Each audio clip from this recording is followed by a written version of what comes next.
Yo, you guys, this is Blacklist of the Abyss, and you're watching my review for Naruto chapter 656. Now, before I get to the end, I have to start at the beginning, okay?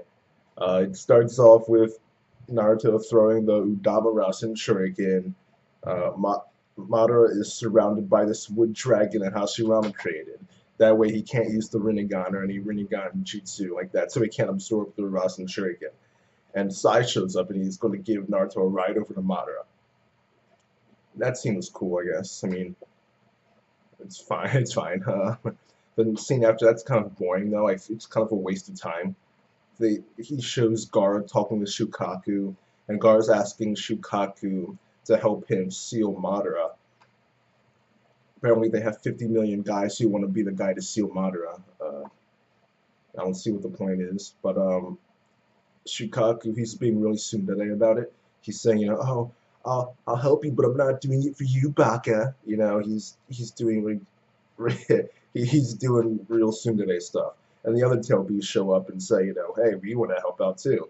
And Gar's like, all right, sure. I mean, I don't think I need that much chakra, but I'll let you help anyway. But that Rasen Shuriken that Naruto threw ends up hitting Madara, but he's still kicking. He's still right there. He's not like the third Raikage was after he got hit with the Rasen Shuriken. He's like, well, then again, the third Raikage still needs to recover after that. He was still standing, but he still needs to recover. Madara just looks to be fine. But that's what I really mean by it, because it's not like the third Raikage got dominated like some other random like fodder Edo Tensei reanimation things, whatever you want to call them. But we see Madara, he's like in the ground. This part was actually interesting. He's in the ground and he has these things on top of him, and those are like the Sage of the Sixth Path gate things that like seal people down.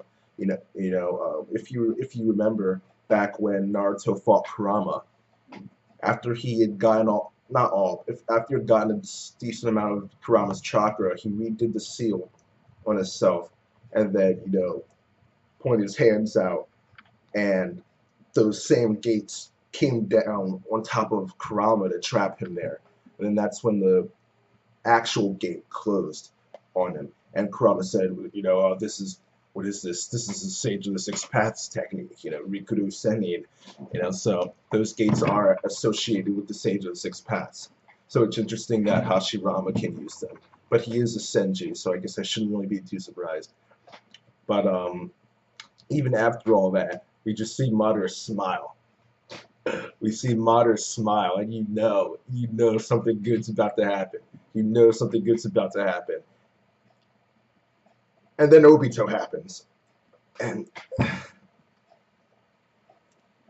Kishi, he scared me with this, man. He scared me with this.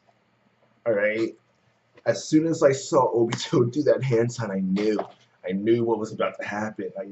I had to use a few minutes just to prepare myself.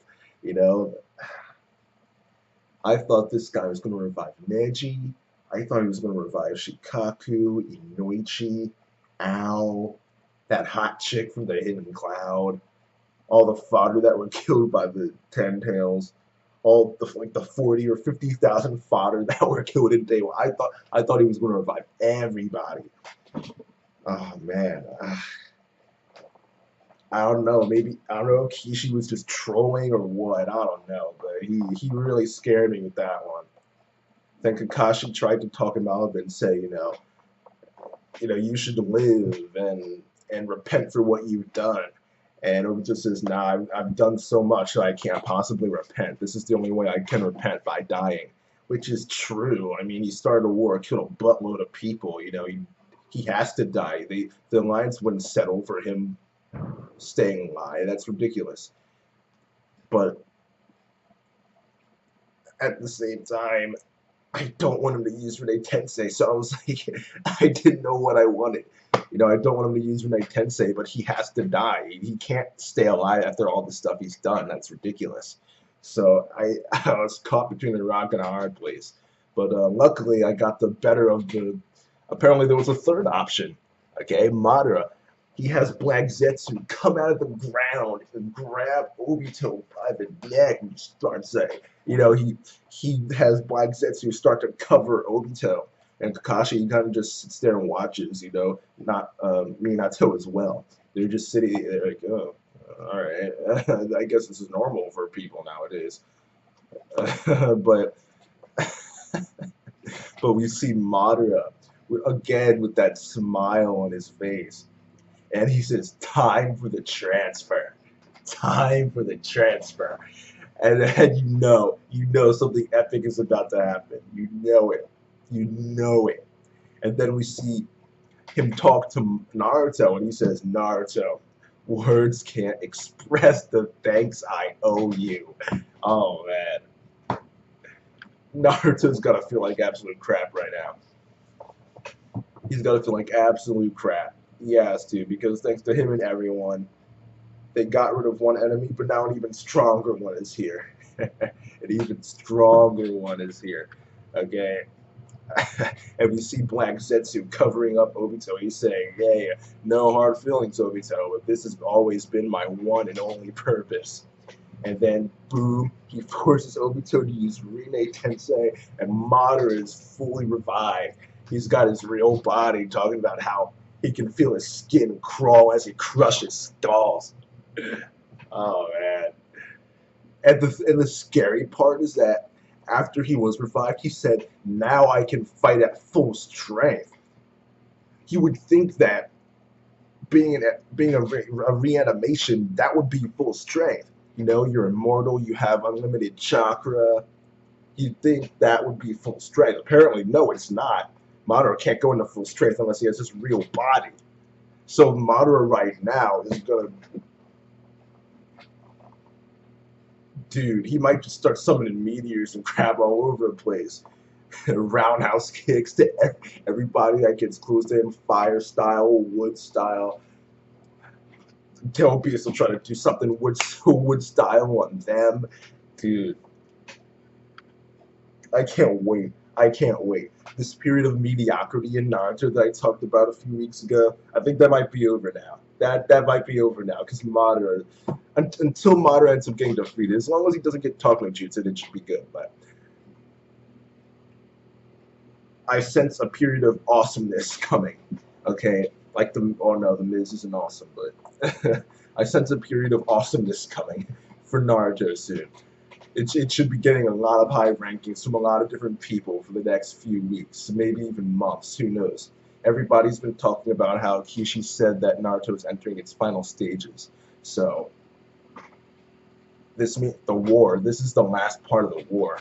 There's nothing after this, as far as the war goes at least. I don't think that this is the last arc. I think that after this war ends, there might be a small time skip or something like that, and we're going to Tsunade will probably like step down as Hokage or something like that, some type of plot device in order to allow Naruto and Sasuke to fight it out for the title of Hokage, because the entire Naruto's goal in the entire series has been to become Hokage. You can't end the series before he accomplishes his goal. That's some Bakuman level crap right there, ending the series before Masho actually marries Azuki,